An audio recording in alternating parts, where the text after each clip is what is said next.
பவித்ரா திங்கள் முதல் சனி வரை இரவு 8:30 மணிக்கு நமது கலைஞர் தொலைக்காட்சியில் காண தவறாதீர்கள். திங்கள் முதல் சனி வரை பவித்ரா மெகா தொடரை தொடர்ந்து பாருங்கள், பரிசுகளை வெல்லுங்கள். ஆன்லைன்ல பர்ச்சேஸ் பண்றதுக்கான காரணம் என்ன? எங்கள் அக்காவுக்கு கல்யாணம் முடிஞ்சு சீர்தான் வாங்கணும். 2 லட்ச ரூபாய்க்கு நான் ஃபுல்லாக ஆன்லைனில் தான் வாங்கி கொடுத்தேன். என் ஊர் கும்பகோணம், எங்கள் அக்கா செட்டில் வருது கேரளா. ஒரே ஒரு விஷயம் மிஸ் ஆயிடுச்சு, இண்டக்ஷன் ஸ்டவ். அது ஒரு பெரிய எலக்ட்ரானிக்ஸ் விற்கிற ஒரு பெரிய கடை.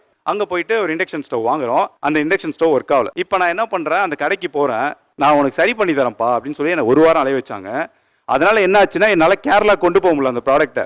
நான் 2 மாதம் கழிச்சு அதுக்கப்புறம் தான் கேரளா கொண்டு போகிறேன்.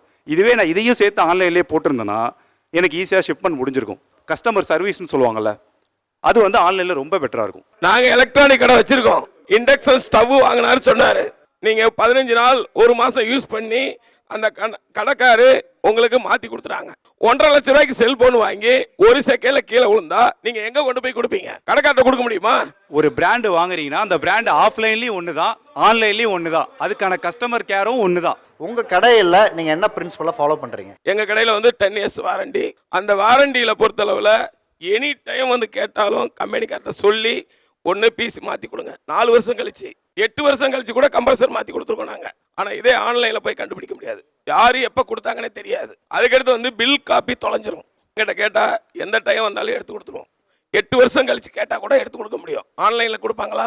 டைமி பாப்பர்ட் வழங்கும் வா தமிழா வா ஞாயிறு தோறும் காலை 9 மணிக்கு நமது கலைஞர் தொலைக்காட்சியில்.